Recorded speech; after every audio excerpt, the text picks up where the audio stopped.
Premier লিগের ইতিহাসে নজির, প্রথমবার রেফারির দায়িত্বে ভারতীয় বংশোদ্ভূত। ইংলিশ প্রিমিয়ার লিগে ঘটতে চলেছে এক অন্য নজির। এই প্রথমবার ভারতীয় বংশোদ্ভূত প্রধান রেফারির দায়িত্বে থাকছেন। তার নাম সানি গিল।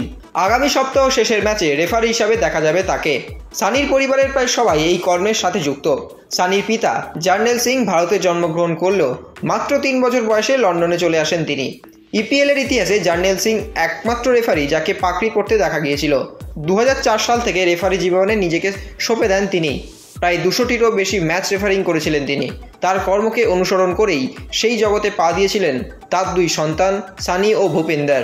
ইতিহাস গড়ার সন্ধিক্ষণে দাঁড়িয়ে স্বভাবতই উচ্ছ্বসিত সানি। তিনি জানিয়েছেন, বাড়িতে সবসময় ফুটবল নিয়ে আলোচনা হতো।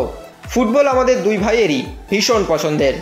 বন্ধুদের যখন বলতাম বাবা আজ রেফারিং করবেন, তারাও খুব আনন্দ পেত। সহকারী রেফারি হিসাবে প্রিমিয়ার লিগে থাকছেন ভূপিন্দর। তবে লুটন বনাম ক্রিস্টাল প্যালেসের ম্যাচে প্রধান রেফারি হিসাবে থাকছেন তার ভাই সানি। অর্থাৎ ভারতীয় বংশোদ্ভূতের বাঁশিতেই শুরু হবে ম্যাচ। তবে সানির স্বপ্ন এখানেই শেষ নয়। শুধুমাত্র ইংলিশ প্রিমিয়ার লিগ নয়, আরও দূরে এগোতে চান তিনি। মাত্র 17 বছর বয়সে রেফারি জীবনে পা রাখেন তিনি। আজ 39 বছর বয়সে এসেও আরও বড় কোনো নজির করার লক্ষ্যে রয়েছেন তিনি, এই ভারতীয় বংশোদ্ভূত রেফারি।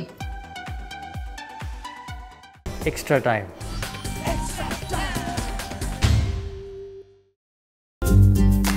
লেটেস্ট নিউজ আর এক্সক্লুসিভ ভিডিওর সঙ্গে আপডেট থাকতে এখনই সাবস্ক্রাইব করুন আমাদের ইউটিউব চ্যানেল। বেল আইকনে ক্লিক করতে ভুলবেন না যেন।